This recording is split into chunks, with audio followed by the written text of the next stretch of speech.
Hey guys, so in this video we're going to be talking about paper 1 and all of the resources and things you need to know to help you write this paper.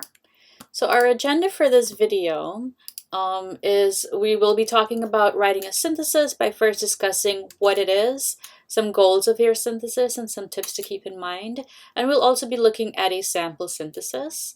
We'll also be going over the description for paper 1 and talk about the steps that you should take in order to help you write this paper, which includes reviewing the discussion boards, completing Wiki 1, outlining your paper, and finally doing your peer review.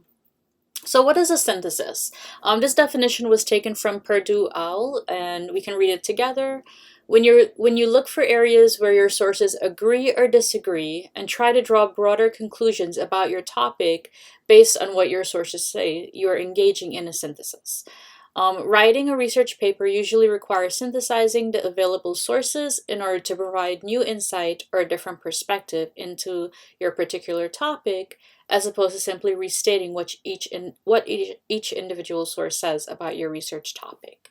So basically what this is saying is when you're writing a synthesis, you are looking for the relationships between your sources, and you're kind of trying to marry those sources and create a concise and coherent discussion in support of your thesis. So some goals of your synthesis. You want to show the connections between your sources and use the sources to support your argument. So your focus is not on summarizing your sources. A synthesis is not a summary of your articles. What you're doing is you're thinking about specific points that you're going to make to help you support your argument or your thesis, and you're using your sources throughout your essay. You're using them together to help you support your thesis. Now, just because you're using them together doesn't mean that you have to find sources that agree with each other or sources that are saying the same thing. There can be a difference in their perspectives or their research, etc. And it's your job to kind of explain those differences and show us how, what the relationship is between those two sources. So some tips to keep in mind when you're writing a synthesis. First of all, you want to take a lot of notes on your articles. It can be very difficult to juggle the ideas of multiple articles, and the best way to do that is to take loads of notes. Any connections that you're seeing between the text as you're reading, anything that jumps out at you as being different from what another source said, etc. You want to take note of all of those things. And in a previous video, we went over how to annotate your text and tips that you should keep in mind for annotating. So definitely keep those tips in mind as you're reading your article. Write summaries of each paragraph next to each paragraph as you're reading the articles. Review your notes multiple times to get very familiar with the content of each article. Next, you want to discuss multiple articles in each body paragraph. So your body paragraphs should not be focused on the articles themselves. It should be focused on the point that you're making. So you're basically saying, all right, this is my first point, and this is how these two articles kind of combine, or this is the relationship between these two articles to help me support this specific point that I'm making. So you're using the articles to help you support a point, but you're not focusing on the articles separately. Which is related to the next point. Focus your paragraphs on the point you're making that supports your thesis rather than individual articles. So you should not have like body paragraph 1 is about this article, body paragraph 2 is about this article, etc. It should be, this is the point I'm making in my first body paragraph, and these two articles support this point in this way, or they illustrate this point in this way, etc. You want to develop an in-depth understanding and familiarity with your sources, so you're not simply choosing quotes from each source. You're explaining the relationships between your sources.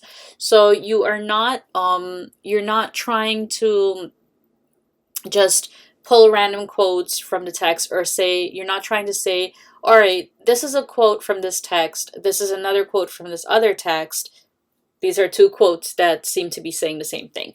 That's not really explaining the relationship between your sources. So you want to you want to think about like similar or different ideas from the text and actually explain what those relationships are. The topic sentence for each body paragraph should be specific enough to clarify the point you're making, but also broad enough to incorporate the articles you'll be discussing in that paragraph. So for example, when you're writing paper one, if you have a topic sentence for your paragraph that talks about African Americans and ethics violations in the medical community related to African Americans specifically, only Washington talked about African Americans. So if your topic sentence is saying African Americans are discriminated against in the medical community, that is too limited of a topic sentence, because you won't be able to incorporate Kelly or Emmanuel into that paragraph. So your paragraph has to be broad enough where you can incorporate those different articles. So you can say something like people from underprivileged communities face discrimination in the medical field. That way you can still talk about Kelly and talk about Washington in that paragraph. Don't create false connections or forced connections between your sources. Sometimes a source might make a point that the other source doesn't address, or yeah, just doesn't address it. So don't try to force a connection there. It's okay. They don't always have to have exact, parallel connections. If there are contradictions between your sources, do your best to explain these contradictions rather than ignoring them. So let's say Article A says one thing and then Article B says the opposite of that. Don't ignore Article B because it's opposing Article A. Instead, you want to address those contradictions and say, all right, well, Article A says this, but Article B contradicts it in this way. One possible reason why they found a difference in results is, and you can speculate about that, but don't just ignore any contradictions that you find. And finally, you want to attribute credit to your sources throughout. It can get very confusing if you don't do that. So remember, you're talking about multiple articles in your synthesis. So if you are writing a paragraph and you don't tell me that this quote is coming from Washington or from Kelly or from Emmanuel, then I'll be very confused as I'm trying to sort through all of the information that you're presenting. So instead of doing that, just give credit and say according to Washington, or do your in-text citations, which we'll talk about later, etc. So you would definitely want to attribute credit multiple times. Every time you give a quote or every time you are discussing a specific source, you want to mention which source you're talking about. And the last name is sufficient. You don't have to use the article title repeatedly, but you do have to mention who the author is. Okay, so let us take a look at a sample synthesis to kind of get an idea of what it looks like. So I have this paragraph here. This is something that I'll be posting to your course page. And let's take a look at this paragraph. So we have, while andragogy assumes that adult learners are more intrinsically than extrinsically motivated, researchers have found that this is not always the case. Being intrinsically motivated to learn, so that's the topic sentence. And so this is telling me this paragraph is going to be discussing how learners are typically thought of to be more intrinsically than extrinsically motivated, but that's not always the case. Being intrinsically motivated to learn means that learners are pursuing learning. So this is an explanation of what it means to be intrinsically versus extrinsically motivated. Then we have, some argue that extrinsic rewards may lower learners' intrinsic motivation, since their focus may shift onto the reward rather than their interest in learning. That's one source. However, motivation is more complicated in this, as extrinsic rewards do not necessarily lower intrinsic motivation. So that information was taken from this source. So as you can see, this is a contradiction, right? Where source one is saying one thing and then source two is saying another. So I'm trying to show the relationship there between these sources. Rather, according to organismic integration theory, external motivation can be thought of in 4 ways, and I listed the ways there. Integrated regulation can lead to autonomous regulation. So even though extrinsic rewards may be present, the students are not intrinsically motivated because they internally value those rewards. And this is a third source. So here I'm not just saying, this is a quote from source 1, this is a quote from source 2, and then from source 3. I'm explaining the point that I'm making as I raised in my topic sentence, and then I'm using my sources to help me support that point. Now, I did mostly paraphrasing here instead of quoting, but you definitely want to have quotes throughout your paragraphs. Just don't quote excessively. And this here is another example of synthesizing sources, where I said here, some additional barriers that may affect adult learners' persistence in their programs of study include, but are not limited to, and I listed those different barriers. Now, this information was taken from multiple sources. I have 1, 2, 3, 4 sources that I'm citing here, because each source mentioned a different barrier that adult learners face. So I've listed all of those sources in my parenthetical citation. So I'm not just saying this source says this, this source says this, this source says this. I'm looking at the relationship between these different sources and explaining the point that they're all making by synthesizing that point and then citing those different sources at the end. So you don't have to think of a synthesis as just a list of different ideas from each author. You're just like merging, you're making a quilt, I guess, of them. I was going to say cook up rice, but I'm not sure if everyone will know what that means. But you're just putting all of those ingredients together and mixing it to produce the idea that they're trying to convey. The sample APA paper, which I will be posting to your course page as well, shows how you can also synthesize sources. So, for example, in this one paragraph, they have discussed 1, 2, 3, 4, 5, 6, 7, 8, about 8 or 9 sources, and these are all different sources. As you can see, it's not an excessively long paragraph, but they're focusing on the idea that the author is mentioning, that the different authors are mentioning, but they're focusing on the idea that is supporting their thesis, and they're using these different sources to support that. You don't have to quote from every source. As you can see, they have 2 or roughly 3 quotes here, but they're paraphrasing a lot of what's being said. So that's the sample synthesis. Now for your paper, for paper 1, this is available in Blackboard. Under the assignments tab, you'll see the description for paper 1, which is here. So this is what you'll be writing on for this essay. And the 3 articles that we have read so far this semester, the authors discussed issues related to ethical research. For this assignment, I'd like you to synthesize at least 2 of the readings we have done and answer the following question. What steps can and should be taken to reduce and possibly eliminate the abuse of participants in research studies?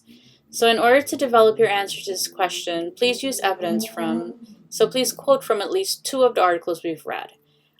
We have the Emanuel article, the Washington article, and then the Kelly article.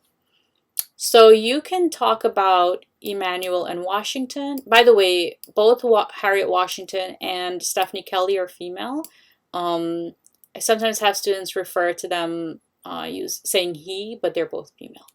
So you can discuss Emanuel and Washington. You can discuss Emanuel and Kelly, Washington and Kelly, or you can discuss all 3 of them. So you can use the articles in whatever way you want to use them to help you with answering this question.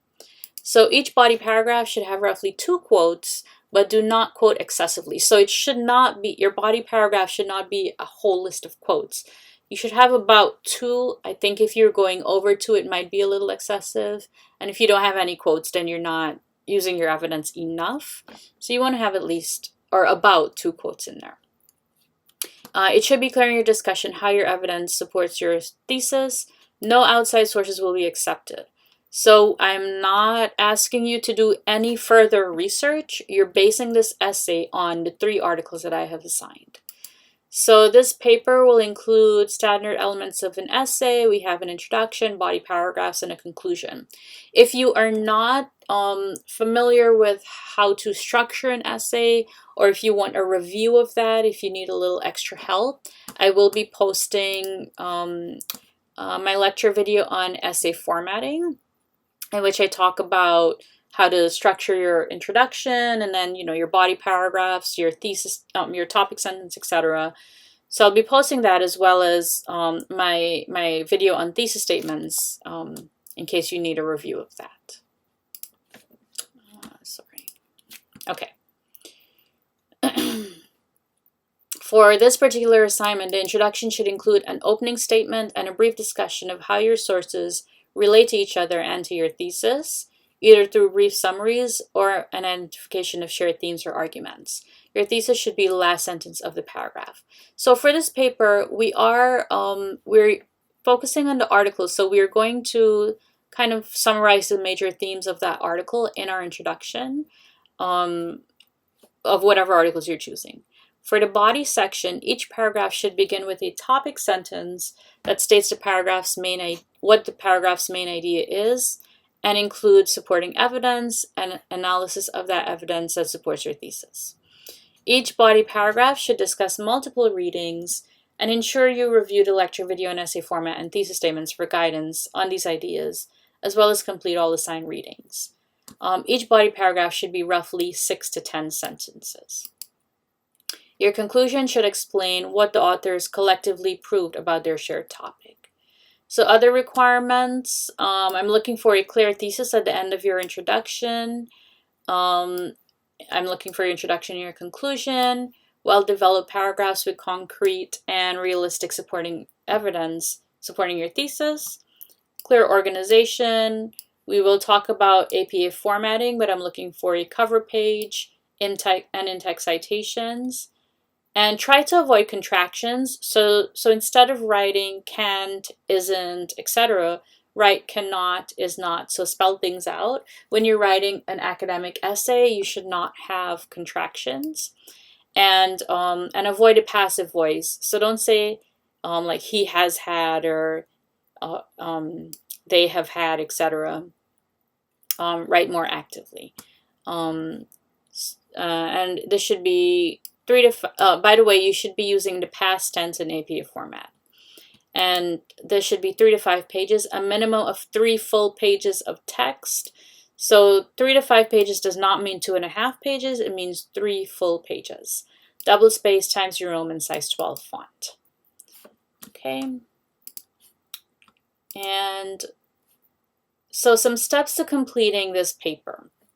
The very first thing you want to do is to review our discussion boards for discussions 2, 3, and 4.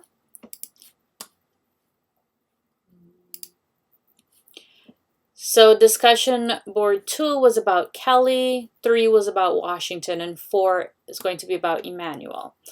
That will be very helpful for you in generating ideas and understanding the articles, understanding the material of the articles. So you'll be better able to see different connections between the sources. So after you have completed those discussions, I strongly suggest you go through those discussions and read what your classmates have written to help deepen your understanding of the text. Next, you're going to complete an outline for paper 1, which is going to be posted for discussion board number 5.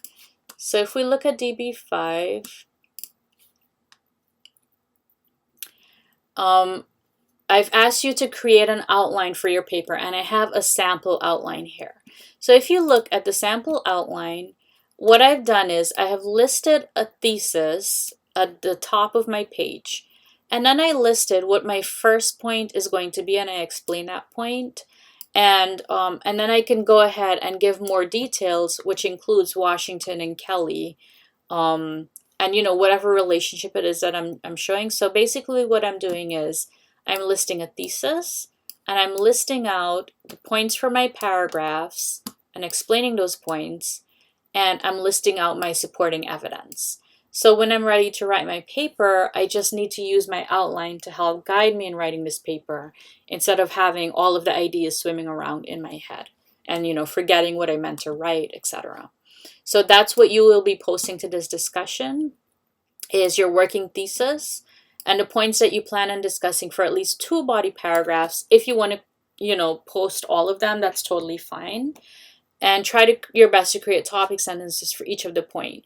The more you post here, the more feedback I'll be able to give you. However, please don't write an essay. I'm not going to read it if it's a completed essay. I'm looking for an outline with this specific structure because I need to be able to scan it so I can see what points you're trying to make, and I can see if the relationships that you're aiming to show actually make sense and if they're helping you to support your thesis. I can't effectively do that I can, but it'll take a very long time. But I can't effectively do it if it's written as an essay until I'm ready to grade your essay. So what I'm asking you for is an outline of your ideas, not a completed essay for discussion board 5. And I want you to put at least 1 quote from each source per body paragraph so I can actually see the relationships that you're trying to show between these sources and make sure that you're on the right track and you're not going off track. You do not have to respond to your classmates, but it will be very helpful for them if you do respond, because they'll get additional feedback besides the feedback that I'm going to give. And these are some things you can look out for when you're giving feedback. And then you're going to, of course, write paper 1, and I strongly advise you to review my lecture on essay formatting that I'll be posting to help you at writing this essay, and especially with staying organized and keeping things structured. Then we will be completing a peer review of paper 1, which will be discussion board 6, which is here. So for this discussion, you will be posting your draft, and your draft will be at least 3 paragraphs long. And you can have more than 3 paragraphs, but it has to be at least 3 paragraphs. There's absolutely no late submissions for this assignment because your classmates need to be able to review your work and they need to be able to get feedback on their work. So you cannot submit it late. And both parts need to be completed for you to receive credit for it. So even if you post your draft, if you don't respond to at least 2 classmates by the due date, you won't receive credit for this discussion. So it's very important that you post everything on time and that you complete both parts of this. When you're reviewing your classmates' drafts, these are the things that you'll be looking out for. I'll be posting another video on how to complete peer review, so you can use that as a guide. But these are the questions you'll be answering as you're reviewing your classmates' drafts. And then finally, revising and submitting paper 1. I'll be posting a video on proofreading that will help you a little bit with revising, and then you'll have to actually submit paper 1 by the due date. As you can see with this paper, I'm not just throwing you into writing a paper. We're taking it in stages, and we have completed, or we're kind of in the middle of one of those stages right now, which is the discussion boards. So after you have completed all of these stages, you should have a strong paper, and just do the best you can with this paper. Please review the discussion boards. It will really, really help you with generating ideas for this paper.